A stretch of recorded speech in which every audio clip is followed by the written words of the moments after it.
स्वीकार करिए मैं हरबंस नागो के वार्षिक बाबा अमरनाथ की यात्रा को 30 दिन यानी कि एक माह पूरा हो गया है और इस एक माह के भीतर ही शानदार रिकॉर्ड बन गया है जो पुराने रिकॉर्डों को पूरी तरीके से ध्वस्त कर गया है।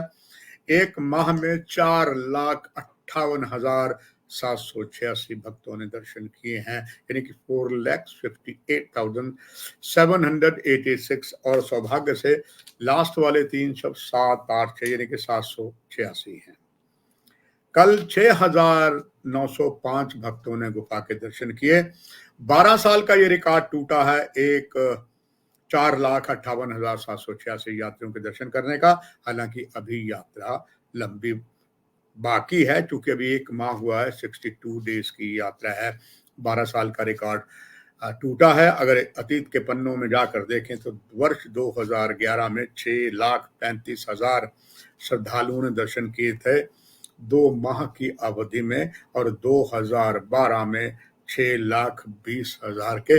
मगर अभी तो यात्रा के मात्र 30 दिन हुए हैं और यात्रा 4,58,786 पार कर गई है। आज भी श्रद्धालुओं का जत्था जम्मू के ट्रांजिट कैंप जो भगवती नगर में है, चौथे पुल के पास स्थित है, वहां से कड़ी सुरक्षा के बीच रवाना हुआ पहलगाम और बालटाल के लिए। कुल 1,677 यात्री ही थे और इनको 67 वाहनों में 67 वाहनों में ये गए। इसमें बड़ी गाड़ियां, छोटी गाड़ियां भी शामिल थी और जो सुरक्षा का काफिला था, चाहे 67 वाहन थे, वो पूरी की पूरी तक जो एक सेट रूल बनाया गया है उसके ऊपर था, जिसमें सीआरपीएफ और जम्मू कश्मीर पुलिस के जांबाज अधिकारी जो है वो कमांड करते हैं अलग अलग। आज इन 1677 यात्रियों में 408 यात्री बालटाल के लिए और पहलगाम के लिए 1269 अभी यात्रा लगातार कम होती जा रही है, मगर उम्मीद यही है जो रिकॉर्ड बना है वो बरकरार रहेगा क्योंकि वार्षिक बाबा अमरनाथ यात्रा के न्यास बोर्ड के अधिकारियों को ये आशा है कि अगर एक महीने में 4,58,786 भक्त आ चुके हैं तो आने वाले दिनों में जो एक महीने से ज्यादा का समय है या एक महीने मान के चलते हैं, उसमें यात्री अगर 4 लाख शुरू में काफी पीक हुआ, अगर बाद में भी आते हैं तो उनका यही मानना है दिस विल बी रिकॉर्ड मानना पड़ेगा। और हालांकि यात्रा में लगातार भक्तों में परसेंटेज कम होने के कारण जो ऑन स्पॉट रजिस्ट्रेशन 5 जगह जम्मू में की थी उसको घटा दिया गया है और इधर जो वार्षिक बाबा अमरनाथ का भंडारे लगे थे उसमें लगातार भंडारे के संयोजक कह रहे थे अब यात्रियों की संख्या में कमी आ गई है, भक्तों की परसेंटेज ऑफ नंबर्स कम हो रहा है, इसीलिए हमें अब प्रशासन जो है कि वार्षिक बाबा अमरनाथ न्यास बोर्ड के जो अधिकारी हैं हमें एनओसी दे कि वी शुड गो बैक। हालांकि जो इकरारनामा उनसे हुआ था, एमओयू हुआ था, वो पूरे 62 डेज के लिए हुआ था, मगर भंडारा के जो प्रतिनिधि हैं आधारी अधिकारियों कहते हैं कि अब यात्रा में कमी आ गई है, हम पूरी तरीके से भंडारों को बंद नहीं कर रहे हैं, उसकी संख्या कम कर रहे हैं, उसके लिए हमें एनओसी दी जाए। मगर थोड़ा सा प्रशासन बैकफुट पे जा रहा था, मगर जब उनका अड़ियल रवैया देखा और सही मांग को देखा, अब मान लिया गया है कि 30 अब जुलाई को सिर्फ 59 भंडारे रह जाएंगे। 6 अगस्त तक 16 भंडारों को एनओसी दे दी जाएगी और 12 अगस्त को 13 को और 19 अगस्त को 47 भंडारों को एनओसी दे दी जाएगी, जो इस बात को बताती है कि जिस तरीके से यात्रा में कमी आई है मगर यात्रा चलती रहेगी। एक तरफ से अगर हम कहें कि यात्रा में रिकॉर्ड टूटा है, इसमें कोई दो राय की बात नहीं है, मगर एक कहावत भी होती है जो यहाँ यथार्थ हो जाती है, उल्टे बांस बरेली को। जहां इस समय बहुत सर्दी होनी चाहिए थी, यानी कि धरती का स्वर्ग कहे जाने वाले कश्मीर में और मंदिरों के शहर या उपराज्यपाल ने इनका नाम जम्मू का विकास की नगरी दिया है, यहाँ टेम्परेचर हाई होता आज भी है, ह्यूमिडिटी बहुत है, उमस बहुत है, मगर इससे ज्यादा त्राहिमाम, अगर त्राहिमाम है तो धरती का स्वर्ग कहे जाने वाले कश्मीर में है। कल तो रिकॉर्ड टूट गया, कल कश्मीर में 32 डिग्री सेल्सियस टेम्परेचर था और शनिवार को 35.1 डिग्री सेल्सियस था और 35.2 डिग्री ऑन शुक्रवार को था। मैक्सिमम टेम्परेचर जो है वो 36.2 डिग्री और ये जो है 4.2 डिग्री हायर था और जम्मू में इससे कम था। और ये दर्शाता है कि कुछ अलग सी चीज़ें हो रही हैं। और ये अगर बात करें, ये क्लाइमेट चेंज जो श्रीनगर में हुआ है, ये record 6th highest maximum temperature 1893 का है। अब हम बात करते हैं जहां एक तरफ वार्षिक बाबा अमरनाथ की यात्रा चल रही है, वही अब तैयारियां जो हैं वो बुढ़ा अमरनाथ यात्रा पुंछ में भी कर दी गई है। और ये यात्रा 6 अगस्त को शुरू होगी। ये भी यात्रा जो ट्रांजिट कैंप बनाया गया भगवती नगर, यहाँ सभी कड़ी सुरक्षा के बीच ठीक उसी प्रकार निकलेगी जिस प्रकार वार्षिक बाबा अमरनाथ की यात्रा पहलगाम और बालटाल यात्रा के काफिलों के लिए बनाई जाती है। मगर अभी ये जग जाहिर है कि पुंछ जो है, यात्रा तो होगी बुढ़ा अमरनाथ की जैसे वार्षिक बाबा अमरनाथ की यात्रा जारी है, मगर यहाँ पर अभी भी पुंछ चूंकि बिल्कुल गुलाम जम्मू कश्मीर सीमा रेखा के पास है और यहीं से गुलाम जम्मू कश्मीर रेखा की जम्मू डिवीजन के 2 जिले राजौरी और पुंछ, यहाँ से ही आतंकवादी सीमा पार से जो आ रहे हैं वो हिस्सा भी वास्तव में हमारा ही है। मुजफ्फराबाद या दूसरा हो, वहां से आतंकवादी लगातार रजौरी पुंछ में आ रहे। रजौरी पुंछ में काफी समर्थन मिला क्योंकि कहा जाता है जब तक घर का भेदी ही लंका ढाता है, न जाने कितने ही भेदिए हैं। और इसीलिए यहाँ पर आतंकवाद जो है बढ़ता गया, चाहे आतंकवाद हो, मादक द्रव्यों की तस्करी हो, और इनको समर्थन रजौरी पुंछ में मिलता रहा। काफी नरसंहार हुए, सुरक्षा बलों की बलि लगी, बलिदानी हुए, मगर यहाँ से अच्छा खासा अपना प्रभुत्व बनाकर वो आगे बढ़ते गए जम्मू डिवीजन के बचे हुए 8 जिलों में, जिनमें 3 जिले जहां भारत पाक अंतरराष्ट्रीय सीमा पर लगते हैं। बाकी जो हैं चाहे रियासी है, रियासी तो आपको पता है धार्मिक जिला है।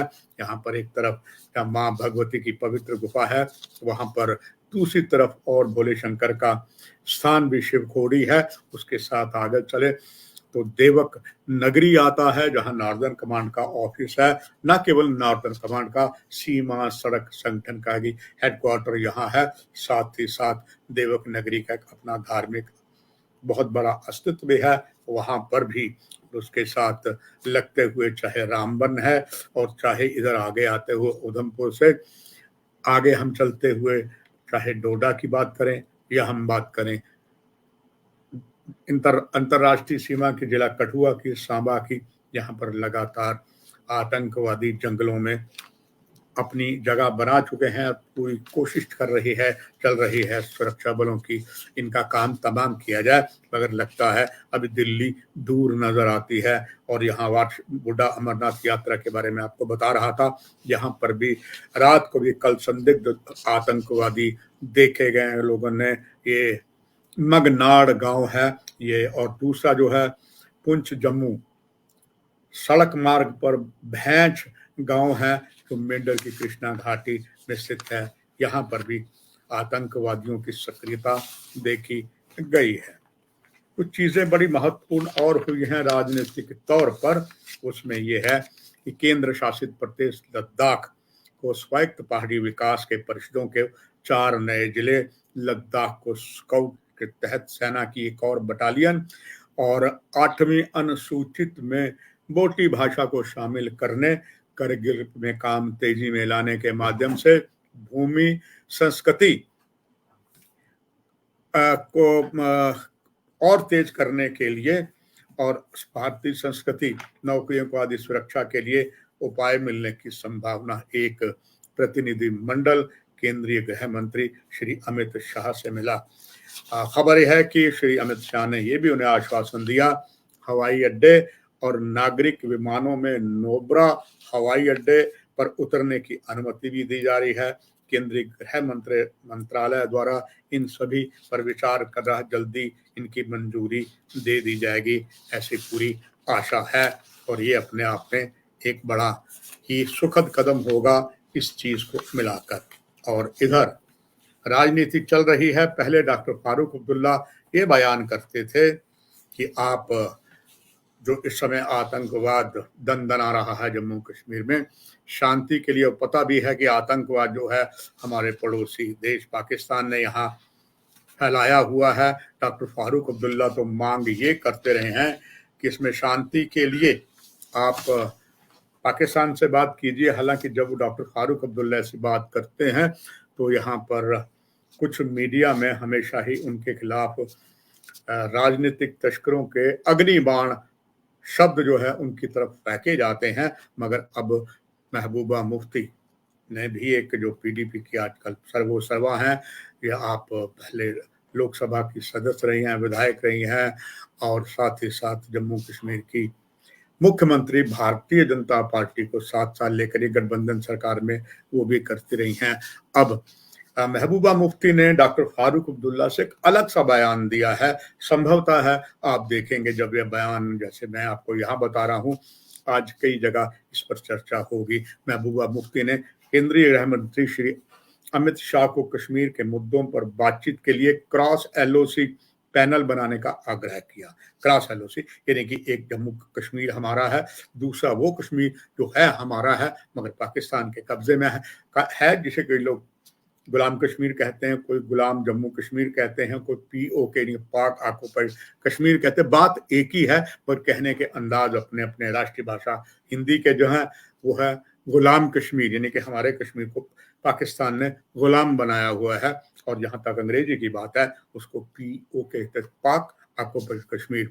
महबूबा मुफ्ती ने केंद्रीय गृह मंत्री को कहा है कि एक क्रॉस एलओसी पैनल बनाया जाए और प्रत्येक पक्ष में यानी कि हमारी तरफ से 20 प्रतिनिधि और पीओजे के पाक ऑक्युपाइड जम्मू कश्मीर से भी 20 है।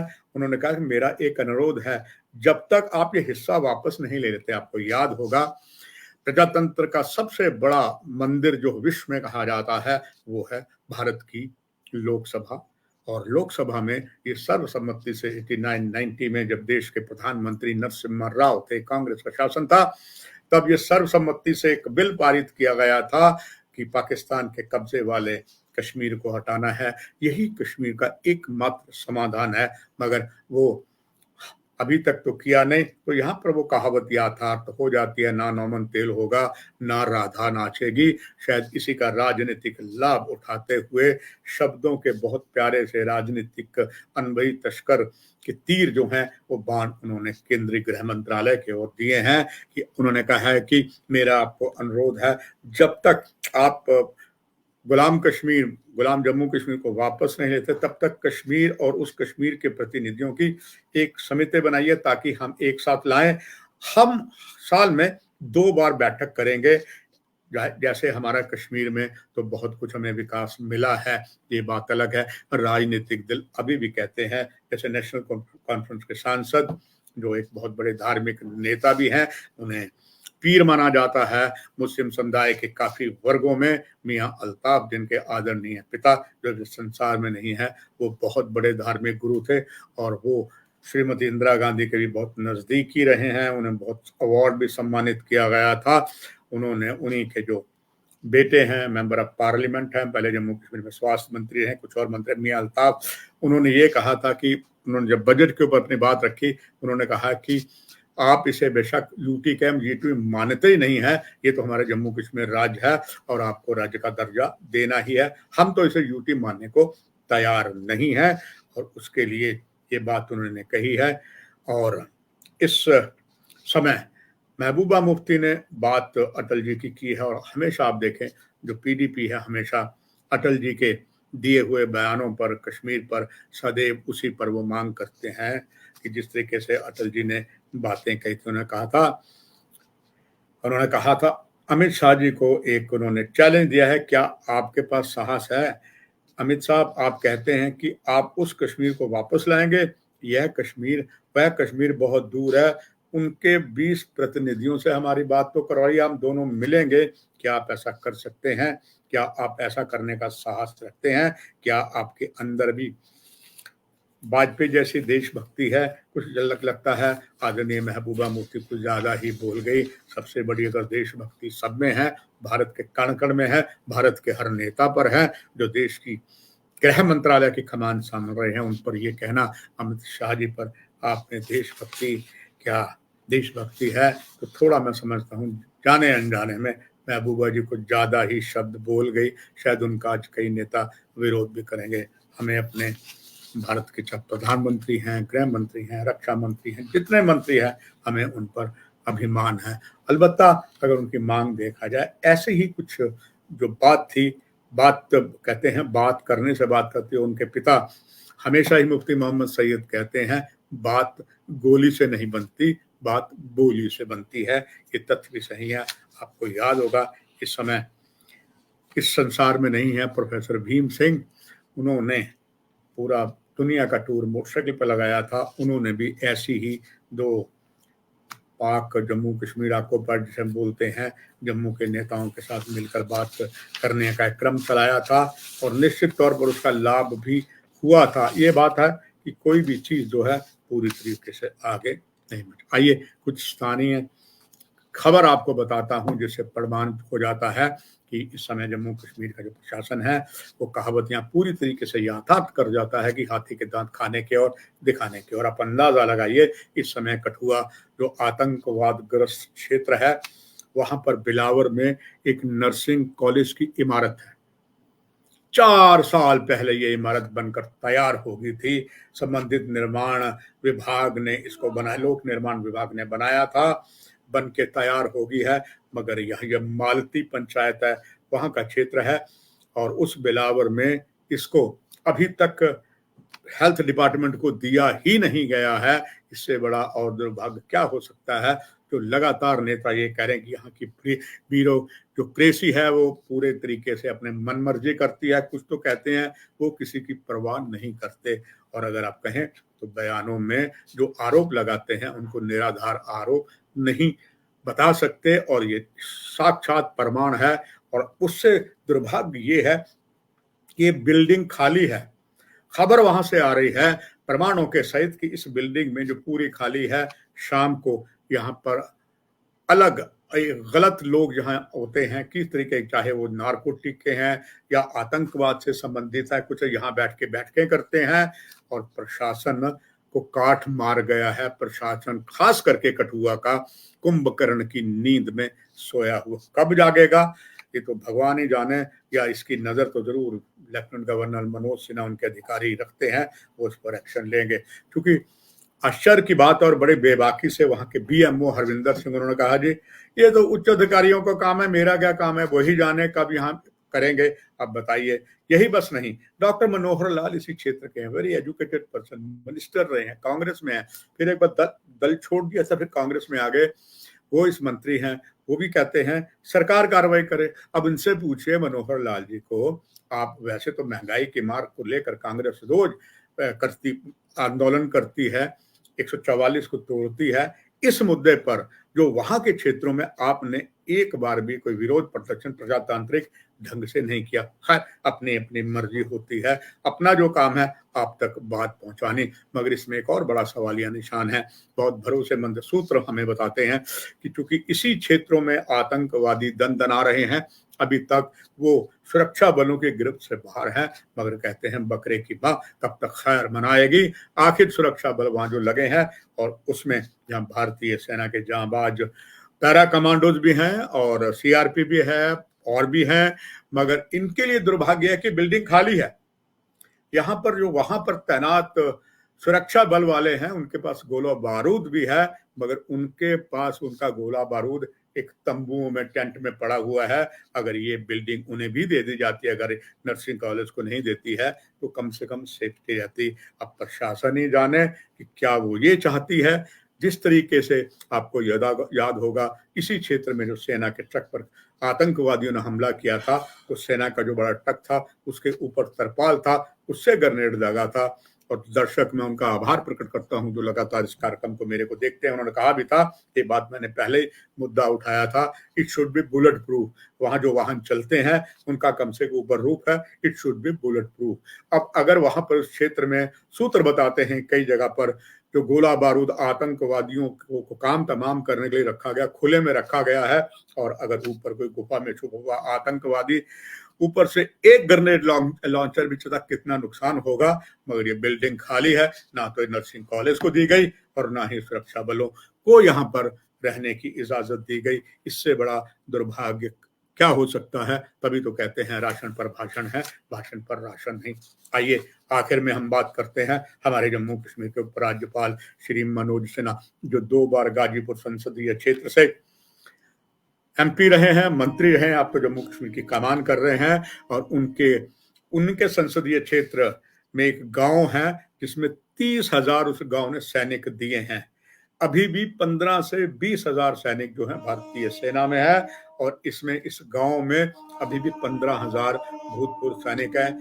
इनमें 42 लेफ्टिनेंट से लेकर ब्रिगेडियर तक हैं, 35 कर्नल हैं, और भी लोग हैं। और ये जितना पूरा गांव है, यहाँ पर ये चाहे अग्निवीरों की बात हो या और सैनिकों को मुफ्त ट्रेनिंग देते हैं। तो गाजीपुर के इस गांव को, जहां से हमारे आदरणीय उपराज्यपाल मनोज सिन्हा वास्तव में रहते हैं, वो उनको भी शत नमन है कि उनके गांव में इतना बड़ा गांव है जिसने 30,000 सैनिक दिए हैं। और उपराज्यपाल मनोज सिन्हा को इस बात का भी अभिमान होगा कि हमारे जम्मू के सांबा में 2 ऐसे स्थान हैं, चाहे राजेंद्र सिंहपुरा है, चाहे गुड़ा सलातिया, यहाँ भी एक से एक जांबाज सैनिक गांव में दिए। यही बस नहीं, एक घर से 3-3 जर्नल भी दिए हैं, जो जनरल जम्वाल हैं, 3 ब्रदर्स हैं। तो ये भी उन्हें अभिमान है, जहां अपने गाजीपुर का, उन्हें वैसे ही अभिमान जो है वो जम्मू के इन शूरवीरों की धरती पर है।